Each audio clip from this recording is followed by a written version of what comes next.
Урматтуу мекендештер, урматтуу Бишкек шаарынын тургундары жана коноктору.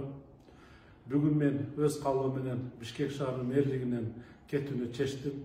Урматтуу достор, сөзүмдүн башында Ош шаарынан Бишкек шаарынын мэринин милдетин аткарууга шерин көрсөткөн урматтуу президентибиз Садыр Нуркожоевичке терең ыраазычылык билдирем.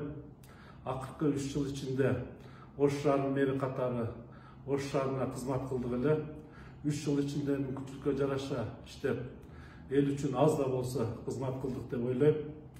Жаңы максаттар, жаңы пландар менен Бишкек шаарына да кызмат кылып, Борбор калабызды мындан да жакшы кылып оңдойбуз деп пландаганбыз. Бир күн сөзсүз Бишкек үчүн да өз салымыбызды кошорума ишенем.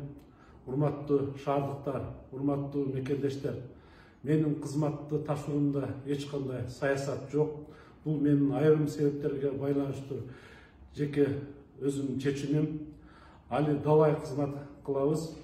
Ким кандай пикирде, кандай ойдо болбосун, бизде биринчи максатыбыз мамлекетке, элге кызмат кылуу.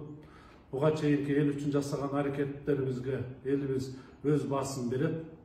Буюрса алдыда жакшы максаттар, мамлекет элибиз үчүн кызмат кылабыз деген жакшы тилектерим бар. Жакынкы айларда ал тууралуу кабарлайм. Буюрса мен ар дайым сиздер мененмин. Кош колдогондорго, сын айтып, бизди чыйралткандарга, жалпы мекендештериме ыраазычылык билдирем.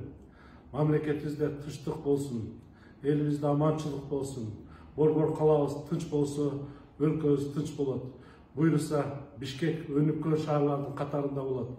Биз баарыбыз кыргызстандыкпыз. Кыргызстаныбызды көздүн карайгындай сактап, мекенибиз үчүн дайыма ак тилден кызмат кылайлы.